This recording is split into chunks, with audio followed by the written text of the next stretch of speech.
ಓಂ ಶ್ರೀ ಗಣೇಶ ಶಾರದಾ ಗುರುಭ್ಯೋ ನಮಃ. ಹರಿ ಓಂ ನಮಃ ಶಿವಾಯ. ನಮಸ್ಕಾರ. ನಾನು ಜ್ಯೋತಿಷ್ಯ ವಿದ್ಯಾರತ್ನ ಆಚಾರ್ಯ ಶ್ರೀಮತಿ ಸುಗುಣ. ಜುಲೈ ಮಾಸ 2026ರಲ್ಲಿ ಆರಂಭ ಆಗ್ತಾ ಇದೆ. 12 ರಾಶಿಗಳಿಗೆ ಗ್ರಹಗಳ ಗೋಚಾರ ಸಂಚಾರದಲ್ಲಿ ಪ್ರಭಾವ ಫಲಗಳನ್ನು ತಿಳಿಸ್ತಾ ಇದ್ದೀನಿ. ಅದಕ್ಕೂ ಮೊದಲು ಕಳೆದ ಮಾಸದಲ್ಲಿ ದೇವತಾ ಶಕ್ತಿ ನಿಮ್ಮ ಜೀವನಕ್ಕೆ ಬಂದು ಸೇರುವಂತಹ ಮಾರ್ಗದಲ್ಲಿ ಭಾಗ್ಯೋದಯ ಅನುಗ್ರಹಿಸುವಂತಹ ವಿಷಯವನ್ನು ತಿಳಿಸಿದ್ದೆ. ಈ ವಿಷಯ ಸಂಬಂಧಪಟ್ಟಂತೆ ಕೆಲವರು ನನಗೆ ಕರೆಯನ್ನು ಮಾಡಿರ್ತೀರ, ಮೆಚ್ಚುಗೆ ಮತ್ತು ಪ್ರಶಂಸೆಯ ಮಾತುಗಳನ್ನಾಡಿರ್ತೀರ. ಅಂಥವರಿಗೆ ಧನ್ಯವಾದಗಳು. ಈ ಒಂದು ಮಾಸದಲ್ಲಿಯೂ ನಿಮಗೆ ಅನುಕೂಲ ಆಗುವಂತೆ ನಿಮ್ಮ ಕುಟುಂಬದಲ್ಲಿ ಗಮನಿಸಬಹುದಾದಂತಹ ಸರ್ವದಾ ಅಭಿವೃದ್ಧಿಗೆ ಕಾರಣ ಆಗುವಂತಹ ದೇವತಾ ಶಕ್ತಿ ಹೀಗೆ ಕೆಲಸ ಮಾಡುತ್ತೆ ಅನ್ನುವಂತಹ ಅನುಭವದ ಮಾತನ್ನು ನಾನು ತಿಳಿಸ್ತಾ ಇದ್ದೀನಿ. ಉದಾಹರಣೆ ತಿಳಿಸ್ತೇನೆ. 2026 ಈ ವರ್ಷ ಆರಂಭದಲ್ಲಿ ಮೊದಲನೇ ವಾರದಲ್ಲಿ ನಾವು ತಿರುಮಲ ಕ್ಷೇತ್ರಕ್ಕೆ ದರ್ಶನಕ್ಕೆ ಹೋಗಿರ್ತೇವೆ. ಈ ದರ್ಶನಕ್ಕೆ ನಮಗೆ ನನ್ನ ಪತಿಯ ಫ್ರೆಂಡ್ ಕುಟುಂಬದವರು ಬುಕ್ ಮಾಡಿರ್ತಾರೆ. ಹೋದಂತಹ ಅಲ್ಲಿ ಮತ್ತೊಂದು ಕುಟುಂಬದವರು ಬಂದಿರ್ತಾರೆ. ಅವರ ಪರಿಚಯ ನಮಗೆ ಇರೋದಿಲ್ಲ. ಆದರೆ ಯಾರು ಕರ್ಕೊಂಡು ಹೋಗಿರ್ತಾರೆ ಅವರ ಪರಿಚಯ ಅವರು ಕರೆಸಿರ್ತಾರೆ, ಬುಕ್ ಮಾಡಿರ್ತಾರೆ. ಅಲ್ಲಿ ಅವರಿಗೆ ತಿಳಿಯುತ್ತೆ ನಾನು ಅಸ್ಟ್ರೋಲಜರ್ ಅನ್ನೋದು. ಆ 2-3 ದಿನದಲ್ಲಿ ಶ್ರೀನಿವಾಸ ಕ್ಷೇತ್ರದಲ್ಲಿ ತಿರುಮಲದಲ್ಲಿ ಶ್ರೀ ವೆಂಕಟೇಶ್ವರ ಸ್ವಾಮಿಯ ದರ್ಶನದ ನಂತರ ಹೊರಗಡೆ ಬಂದಂತಹ ನಾವೆಲ್ಲರೂ ಅಲ್ಲಿ ಒಂದು 5 ನಿಮಿಷ ಕುಳಿತಿರ್ತೇವೆ. ಆ ಕಾಲದಲ್ಲಿ ಹೊಸದಾಗಿ ನನಗೆ ಯಾವ ಕುಟುಂಬ ಪರಿಚಯ ಆಗಿರುತ್ತೆ ಅಲ್ಲಿ ಆ ಕುಟುಂಬದ ವ್ಯಕ್ತಿ ಕೇಳ್ತಾರೆ, ಭವಿಷ್ಯವನ್ನು ತಿಳಿಸ್ಬಹುದಾ ನನಗೆ ಅಂತ. ನಾನು ತಿಳಿಸ್ತೇನೆ, ಇದು ಶ್ರೀನಿವಾಸ ದೇವರು ವೆಂಕಟೇಶ್ವರ ಕ್ಷೇತ್ರ, ಇಲ್ಲಿ ದೇವರಿಗೆ ಆದ್ಯತೆಯನ್ನು ನಾವು ಕೊಡಬೇಕು, ಪ್ರಾರ್ಥನೆ ಮಾಡಿ ಎಲ್ಲ ಒಳ್ಳೆಯದೇ ಆಗುತ್ತೆ. ತಿಳಿದುಕೊಳ್ಳಲೇಬೇಕು ಅನ್ನುವ ಇಚ್ಛೆ ಇದ್ದರೆ ತುಮಕೂರಿಗೆ ಹೋದ ನಂತರ ನನ್ನ ಕಚೇರಿಗೆ ನೀವು ಭೇಟಿ ಕೊಡಬಹುದು ಅನ್ನೋದನ್ನು ನಾನು ತಿಳಿಸ್ತೇನೆ. ಆ ವಿಷಯವನ್ನು ನಾನು ಅಲ್ಲಿ ನಿಲ್ಲಿಸ್ತೇನೆ. ಆದರೆ ದೇವತಾ ಶಕ್ತಿಗಳಿಗೆ ಅದು ಇಷ್ಟ ಆಗಿಲ್ಲ ಅನಿಸುತ್ತೆ. ಆ ಕ್ಷೇತ್ರ ದರ್ಶನ, ದೇವರ ದರ್ಶನ ಆದ ನಂತರದಲ್ಲಿ ನಾವು ಇನ್ನೇನು 5-10 ನಿಮಿಷದಲ್ಲಿ ಆಗಲೇ ಹೊರಡಬೇಕಾಗಿತ್ತು. ಬೆಟ್ಟದಿಂದ ಕೆಳಗೆ ತಿರುಪತಿಗೆ ಬರಬೇಕಾಗಿತ್ತು. ಹೊರಡುವ ಕಾಲದಲ್ಲಿ ಆ ವ್ಯಕ್ತಿಯ ಹಿಂದೆ ನನಗೆ ದೃಶ್ಯ ಗೋಚಾರ ಅಂದರೆ ಕಾಣಲಿಕ್ಕೆ ಆರಂಭ ಆಗುತ್ತೆ. ಅವ್ರ ಕಾರಲ್ಲಿ ಹೊರಡುವ ಒಂದು ತಯಾರಿ, ನಾವು ನಮ್ಮ ಕಾರಲ್ಲಿ ಹೊರಡುವ ತಯಾರಿ ಇರುತ್ತೆ.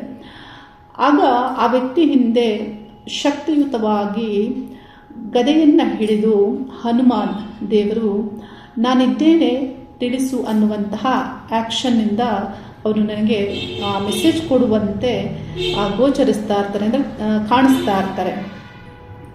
ಆಗ ಆದರೂ ನಾನು ಮೌನ ಆಗ್ತೇನೆ.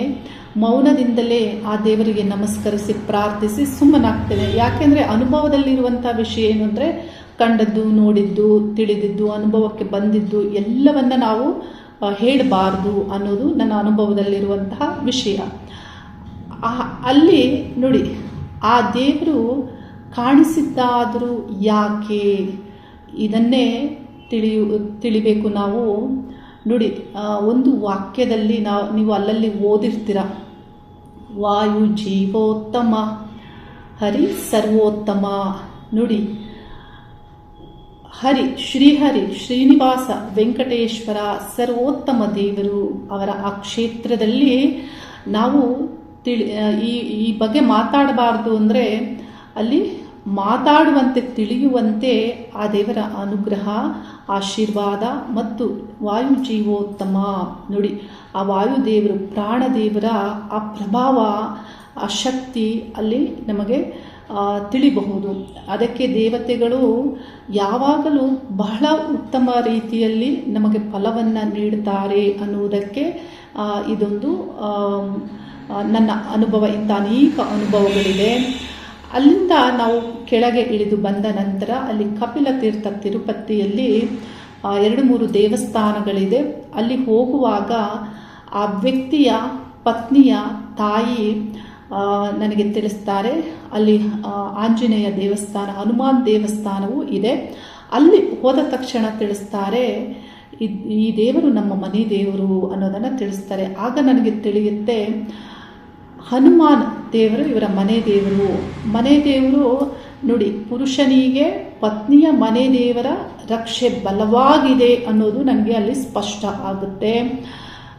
ಅವರ ಒಂದು ಬಾಂಧವ್ಯವನ್ನು 2-3 ದಿನದಲ್ಲಿ ನೋಡಿರ್ತೇನೆ. ಪತಿಯನ್ನು ಉಪಚರಿಸುವುದು, ಹೊಂದಾಣಿಕೆಯಿಂದ ಅವರು ಬಲವಾಗಿರುವಂಥದ್ದು, ಇದೆಲ್ಲವನ್ನು ಗಮನಿಸಿರ್ತೇನೆ. ಸಂತೋಷದಿಂದಿರುವುದು, ಇದೆಲ್ಲ ಗಮನಿಸಿರ್ತೇನೆ. ಯಾಕೆ ಇದನ್ನು ನಾನು ತಿಳಿಸ್ತೆ ಅಂದರೆ, ಆ ಪುರುಷನ ಹಿಂದೆ ಆ ಪತ್ನಿಯ ಮನೆ ದೇವರು ವರ್ಕ್ ಮಾಡ್ತಾ ಇದೆ. ಅಂದರೆ ನೀವೆಲ್ಲ ಕುಟುಂಬಗಳಲ್ಲಿ ಯೋಚಿಸಬೇಕು, ನಿಮ್ಮ ಕುಟುಂಬಕ್ಕೆ ಬಂದಂತಹ ಸ್ತ್ರೀ ಮನೆಯಿಂದಲೂ ದೇವತೆಗಳು ವರ್ಕ್ ಮಾಡ್ತಾರೆ, ಅನುಗ್ರಹಿಸ್ತಾರೆ, ಪ್ರಭಾವ ಮಾಡ್ತಾರೆ, ರಕ್ಷಿಸ್ತಾರೆ ಅನ್ನೋದನ್ನು ನೀವು ಗಮನಿಸಬೇಕು, ತಿಳಿಬೇಕು ಅನ್ನೋದನ್ನು ನಾನಿಲ್ಲಿ ತಿಳಿಸ್ತಾ ಇದ್ದೀನಿ. ಯಾಕೆ ಅಂದರೆ, ಕೆಲವು ಸಂದರ್ಭದಲ್ಲಿ ಸ್ತ್ರೀಯರು ಕೆಲವು ಅವರ ಫೀಲಿಂಗ್ಸ್ ಶೇರ್ ಮಾಡ್ತಾರೆ. ಉದಾಹರಣೆಯಾಗಿ ನಾನು ತಿಳಿಸ್ತಾ ಇರುವಂಥದ್ದು, ವೈಷ್ಣವ ಬ್ರಾಹ್ಮಣ ಕುಟುಂಬಕ್ಕೆ, ಬೆಂಗಳೂರಿನ ಕುಟುಂಬಕ್ಕೆ ಮೈಸೂರಿನ ಯುವತಿಯೊಬ್ಬರು ವಿವಾಹ ಆಗ್ತಾರೆ. ಆ ವಿವಾಹವು ಅರೇಂಜ್ ಮ್ಯಾರೇಜೇ ಆಗಿರುತ್ತೆ. ಬ್ರಾಹ್ಮಣರಲ್ಲಿ ಸ್ತ್ರೀ ಸಿಗ್ತಾ ಇಲ್ಲ ಅಂತ ಕಾರಣಕ್ಕೆ ಲಿಂಗಾಯತ ಕುಟುಂಬದ ಸ್ತ್ರೀಯನ್ನು ವಿವಾಹ ಆಗಿರ್ತಾರೆ. ವಿವಾಹ ಆಗಿ ಹೋದ ಒಂದು ದಿನಗಳಲ್ಲಿ ಅವ್ರಿಗೆ ಏನಾಗುತ್ತೆ, ಅವರ ಅತ್ತೆ ಹೇಳ್ತಾರೆ, ಅವರ ಮಾವ ಹೇಳ್ತಾರೆ, ಪತಿ ಹೇಳ್ತಾರೆ, ನಿಮ್ಮ ಮನೆಯಲ್ಲಿ ಮಾಡ್ತಾ ಇದ್ದಂತಹ ಲಿಂಗ ಪೂಜೆಯನ್ನು ಮಾಡುವಂತಿಲ್ಲ, ಶಿವ ಪೂಜೆಯನ್ನು ಮಾಡುವಂತಿಲ್ಲ ಅಂತ ತಿಳಿಸ್ತಾರೆ. ನೋಡಿ, ಯಾಕೆ ಈ ರೀತಿ ಅವರು ತಿಳಿಸ್ತಾರೆ ಅನ್ನೋದು ಇಲ್ಲಿ ನೀವು ತಿಳಿಬೇಕು. ಇದು ಯಾವ ಥರದ ನ್ಯಾಯ ಅನ್ನೋದು ನಾನು ಇಲ್ಲಿ ಪ್ರಶ್ನಿಸುವಂಥದ್ದು. ಯಾಕೆಂದರೆ ಸ್ತ್ರೀ ಬೇಕು, ಸ್ತ್ರೀಯ ದೇಹದಲ್ಲಿ ರಕ್ತದಿಂದ ಹುಟ್ಟುವಂತಹ ಆ ಸಂತಾನ ವಂಶೋದ್ಧಾರಕವೂ ಬೇಕು. ಸ್ತ್ರೀ ಮನೆಯಿಂದ ಕೆಲವರು ಆಭರಣ ಆಸ್ತಿಯನ್ನು ತೆಗೆದುಕೊಳ್ತಾರೆ, ಅದೆಲ್ಲವೂ ಬೇಕು. ಆದರೆ ಸ್ತ್ರೀ ಮನೆಯ ಮನೆ ದೇವರು ಮಾತ್ರ ಬೇಡ. ಸಾಮಾನ್ಯವಾಗಿ ಸ್ತ್ರೀಯರಿಗೆ ಪತಿಯ ಮನೆಯ ದೇವರನ್ನು ಪೂಜಿಸುವಂಥದ್ದು, ಎಲ್ಲ ಸಂಸ್ಕಾರಗಳನ್ನು ಮಾಡುವಂತಹ ಪದ್ಧತಿ ನಮ್ಮ ಭಾರತದಲ್ಲಿ ಬೆಳೆದು ಬಂದಿದೆ. ನಿಜ, ಪತಿಯ ಮನೆಯ ಸಂಸ್ಕಾರವನ್ನು, ದೇವರನ್ನು ಪೂಜಿಸಬೇಕು, ಬಹಳ ಮುಖ್ಯ, ಅದೂ ಮುಖ್ಯವೇ.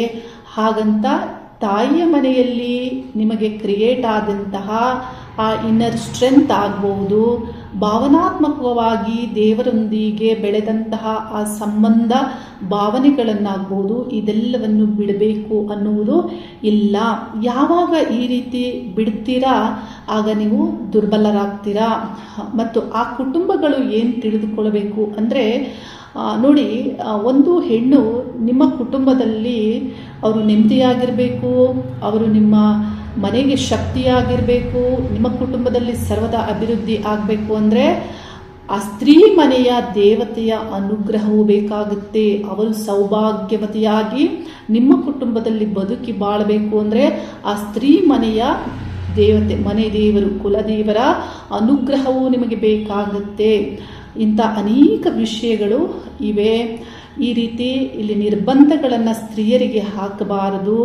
ಬಹಳ ಸಂದರ್ಭದಲ್ಲಿ ಸ್ತ್ರೀಯರು ಅವರ ಆ ಒಂದು ಭಾವನೆಗಳನ್ನು ನನ್ನ ಹತ್ರ ಕೆಲವು ವರ್ಷಗಳಿಂದಲೂ ಶೇರ್ ಮಾಡಿರೋದು ಇದೆ.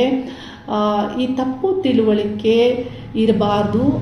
ಇಲ್ಲಿ ಏನು ಅರ್ಥ ಮಾಡ್ಕೋಬೇಕು ಅಂದರೆ, ನೋಡಿ, ಎಲ್ಲ ಶಕ್ತಿಗಳು ಪ್ರಕೃತಿಯಲ್ಲಿಯೇ ಇವೆ. ಮನುಷ್ಯನ ದೇಹದಲ್ಲಿಯೇ ನಾನಾ ಥರದ ವಿಷಯಗಳು ಇವೆ. ಜಲತತ್ವ ಇದೆ, ಅಗ್ನಿ ತತ್ವ ಇದೆ, ಕೋಪ ತತ್ವ ಇದೆ, ತಾಳ್ಮೆ ತತ್ವ ಇದೆ. ನೋಡಿ, ಎಲ್ಲವೂ ದೇಹದೊಳಗೆ ಹೊಂದಿಕೊಂಡಿವೆ. ಹಾಗಿದ್ದ ಮೇಲೆ ನಿಮ್ಮ ಮನೆ ದೇವತೆಗಳು ಹೊಂದಿಕೊಂಡು ಮತ್ತಷ್ಟು ಸರ್ವದ ಅಭಿವೃದ್ಧಿ ರಕ್ಷೆಯನ್ನು ನೀಡಬಹುದಲ್ವಾ? ಅದಕ್ಕೆ ಅವಕಾಶವನ್ನು ಮಾಡಿಕೊಡ್ಬೇಕಾಗುತ್ತೆ. ಸ್ತ್ರೀಯರು ನಿಜ ಪತಿಯ ಮನೆಯ ದೇವತೆಯನ್ನು ಪೂಜಿಸಬೇಕು, ಅಷ್ಟೇ, ಅವರ ಮನೆಯ ದೇವತೆಯನ್ನು ಮರಿಬಾರದು ಅನ್ನೋದು ಸತ್ಯ. ಇಲ್ಲಿ ಇದನ್ನು ತಿಳಿದುಕೊಂಡು ಎರಡೂ ಕುಟುಂಬಗಳು ಇಲ್ಲಿ ಹೊಂದಿಕೊಂಡು ದೇವತೆಗಳ ಅನುಗ್ರಹಕ್ಕೂ ಪಾತ್ರರಾಗಬೇಕು ಅನ್ನುವಂತಹ ಈ ಸೂಕ್ಷ್ಮವಾದಂತಹ ಅನುಭವದ ಮಾತನ್ನು ನಾನು ತಿಳಿಸ್ತಾ ಇದ್ದೇನೆ. ಇದನ್ನು ತಿದ್ದಿಕೊಂಡು ನಿಮ್ಮ ಕುಟುಂಬದ ಸರ್ವದ ಅಭಿವೃದ್ಧಿಗೆ ನೀವೇ ಕಾರಣ ಆಗಬೇಕಾಗತ್ತೆ. ಜುಲೈ ಮಾಸದಲ್ಲಿ ಗ್ರಹಗಳ ಸಂಚಾರದ ಫಲಗಳನ್ನು ತಿಳಿಸ್ತೇನೆ. ಗ್ರಹಗಳಲ್ಲಿಯೇ ಮುಖ್ಯ ಗ್ರಹವಾದಂತಹ ಸೂರ್ಯಗ್ರಹ ಮಿಥುನ ರಾಶಿ ಕಟಕ ರಾಶಿಯಲ್ಲಿ ಸಂಚಾರ, ಬುಧ ಗ್ರಹ ಕಟಕ ರಾಶಿಯಿಂದ ವಕ್ರ ಸಂಚಾರ ಮಿಥುನ ರಾಶಿಗೆ ಮತ್ತೆ ನೇರ ಸಂಚಾರ ಕಟಕ ರಾಶಿಗೆ ಆಗುವುದು ಈ ಒಂದು ಮಾಸದಲ್ಲಿದೆ. ಮತ್ತು ಶುಕ್ರ ಗ್ರಹ ಕಟಕ ರಾಶಿ ಮತ್ತು ಸಿಂಹ ರಾಶಿಯಲ್ಲಿ ಸಂಚಾರ, ಗುರುಗ್ರಹ ದೈವಿಕ ಗ್ರಹ ಗುರುಗ್ರಹ ಕಟಕ ರಾಶಿಯಲ್ಲಿ ಸಂಚಾರ, ಕುಜಗ್ರಹ ವೃಷಭ ರಾಶಿಯಲ್ಲಿ ಸಂಚಾರ, ಶನಿಗ್ರಹ ಮೀನರಾಶಿಯಲ್ಲಿ ಸಂಚಾರ. ಮೀನರಾಶಿಯಲ್ಲಿ ಮಾಸದ ಕೊನೆ 27ನೇ ದಿನಾಂಕದಿಂದ ಶನಿಗ್ರಹ ವಕ್ರ ಸಂಚಾರ ಆರಂಭ ಆಗುತ್ತೆ. ರಾಹು ಕೇತು ಗ್ರಹಗಳು ಸಿಂಹರಾಶಿ ಕುಂಭರಾಶಿಯಲ್ಲಿ ಸಂಚಾರ ಮಾಡಲಿದ್ದು, ಈ ಗ್ರಹಗಳ ಪ್ರಭಾವ 12 ರಾಶಿಗಳಿಗೆ ಯಾವ ಫಲಗಳನ್ನು ನೀಡಲಿವೆ ಅನ್ನೋದನ್ನು ತಿಳಿಸ್ತಾ ಇದ್ದೀನಿ. ಮಕರ ರಾಶಿಯವರಿಗೆ ಜುಲೈ ಮಾಸದ ಮೊದಲನೇ ವಾರ ನಿಮ್ಮ ಜನ್ಮ ರಾಶಿಯನ್ನ ಗುರುಗ್ರಹ ಸಪ್ತಮ ಸ್ಥಾನದಿಂದ ವೀಕ್ಷಣೆ ಮಾಡಲಿದ್ದು, ಗುರುವಿನೊಂದಿಗೆ ವಕ್ರಬುಧ ಮತ್ತು ಪಂಚಮ ಕರ್ಮಸ್ಥಾನಾಧಿಪತಿಯಾದಂತಹ ಶುಕ್ರ ಗ್ರಹ ನಿಮ್ಮ ರಾಶಿಯನ್ನು ವೀಕ್ಷಣೆ ಮಾಡೋದ್ರಿಂದ ನಿಮ್ಮ ವ್ಯಾಪಾರ ವ್ಯವಹಾರಗಳ ಸಂಬಂಧಪಟ್ಟಂತೆ, ಕೆಲಸ ಕಾರ್ಯಗಳ ಸಂಬಂಧಪಟ್ಟಂತೆ ವಿಪರೀತವಾಗಿ ಯೋಚಿಸ್ತೀರಾ, ಯೋಜನೆಗಳ ಬಗ್ಗೆ ಯೋಚಿಸ್ತೀರಾ, ಇತರರಿಗೆ ಅಪ್ರೋಚ್ ಮಾಡುವ ಬಗ್ಗೆ ಆಗಿರಬಹುದು, ಎದುರಾಳಿಯೊಂದಿಗೆ ಮಾತನಾಡುವಂತಹ ವಿಷಯಗಳು ಆಗ್ಬೋದು. ಇದರ ಬಗ್ಗೆ ಇಲ್ಲಿ ಬುಧ ಗ್ರಹ ಮರುಪರಿಶೀಲಿಸಿಕೊಳ್ಳುವಂತೆ, ಮತ್ತೆ ಆ ವಿಷಯವನ್ನು ಕ್ಲಾರಿಟಿ ತೆಗೆದುಕೊಳ್ಳುವಂತೆ, ನಿಮ್ಮ ಕಮ್ಯುನಿಕೇಷನ್ ಸಂಬಂಧಪಟ್ಟಂತೆ ಸರಿಯಾದಂತಹ ಕ್ಲಾರಿಟಿಯನ್ನು ತೆಗೆದುಕೊಳ್ಳುವಂತೆ ಇಲ್ಲಿ ಬುಧ ಪ್ರಭಾವವು ಆಗಲಿದೆ. ಈ ಗ್ರಹಗಳು ನಿಮ್ಮ ರಾಶಿಯನ್ನ ವೀಕ್ಷಿಸುವುದು ಒಳ್ಳೆಯದೇ, ಆದರೆ ಬುಧ ಗ್ರಹ ವಕ್ರ ಆಗಿರುವುದರಿಂದ ವಿಪರೀತವಾಗಿ ಯೋಚಿಸುವಂತೆ ಬುಧನ ಪ್ರಭಾವ ಆಗಲಿದೆ. ಹಾಗಾಗಿ ಮರುಪರಿಶೀಲನೆ ಮಾಡಿಕೊಳ್ಳಿ. ಮಾಡಿದ ನಂತರ ಯಾವ ರೀತಿ ಮುಂದೆ ನಡಿಬೇಕು ಅನ್ನುವಂತಹ ಆ ಎಕ್ಸ್ಟ್ರಾ ಕೇರ್ ಅನ್ನೋದು ನಿಮ್ಮಲ್ಲಿ ಇರಬೇಕಾಗುತ್ತೆ. 4 ದಿನದ ನಂತರದಲ್ಲಿ ಶುಕ್ರ ಗ್ರಹ ಅಷ್ಟಮವನ್ನು ಪ್ರವೇಶಿಸ್ತಾರೆ. ಸಡನ್ ಆಗಿ ಏನಾದರೂ ಅನ್ಎಕ್ಸ್ಪೆಕ್ಟೆಡ್ ಚೇಂಜಸ್ ಆಗುವುದಕ್ಕೆ ಕೆಲಸ ಕಾರ್ಯಗಳಲ್ಲೇ ಆಗಿರುತ್ತೆ. ಏಕೆಂದರೆ ನಿಮಗೆ ದಶಮಾಧಿಪತಿ ಶುಕ್ರ ಗ್ರಹ ಅಷ್ಟಮ ಅಂದರೆ ಸಡನ್ ಆಗಿ ಆಗುವಂತೆ, ಅಲ್ಲಿ ಕೇತು ಗ್ರಹದ ಸಂಚಾರವೂ ಆಗೋದ್ರಿಂದ ಕೇತು ಮತ್ತು ಶುಕ್ರ ಗ್ರಹಗಳ ಸಂಯೋಗ ನಿಮಗೆ ಅನ್ಎಕ್ಸ್ಪೆಕ್ಟೆಡ್ ಚೇಂಜಸ್ ಆಗುವಂತೆ ಮತ್ತು ಅದು ನಿಮಗೆ ತೃಪ್ತಿ ಇಲ್ಲದೆ ಇರುವಂತಹ ಒಂದು ಪ್ರಭಾವವನ್ನು ಮಾಡಲಿದೆ. ಹಾಗಾಗಿ ನಿಮ್ಮ ನಡತೆ ಏನು ಹೆಜ್ಜೆ ಇಡ್ತೀರಾ ಅದ್ರ ಬಗ್ಗೆ ನಿಮಗೆ ಕೇರ್ ಇರಬೇಕಾಗತ್ತೆ, ಸರಿಯಾದ ತಿಳುವಳಿಕೆ ಅನ್ನೋದು ಇರಬೇಕಾಗತ್ತೆ. ನಿಮ್ಮ ರಾಶಿಯನ್ನ ಇದೇ ಮಾಸದಲ್ಲಿ 16ನೇ ದಿನಾಂಕದಿಂದ ಗುರುಗ್ರಹದೊಂದಿಗೆ ಸೂರ್ಯಗ್ರಹ ವೀಕ್ಷಿಸ್ತಾರೆ. ಇಲ್ಲಿ ಏನಾಗುತ್ತೆ ಅಂದರೆ ನಿಮಗೆ ಗೌರವ ಮತ್ತು ಸ್ವಾಭಿಮಾನದ ಸಂಘರ್ಷ ನಿಮಗೆ ನಿಮ್ಮ ಪಾರ್ಟ್ನರ್ ನಡುವೆಯೂ ಆಗಲಿದೆ, ನಿಮ್ಮಲ್ಲಿ ಅದು ನಿರ್ಮಾಣ ಆಗಲಿದೆ.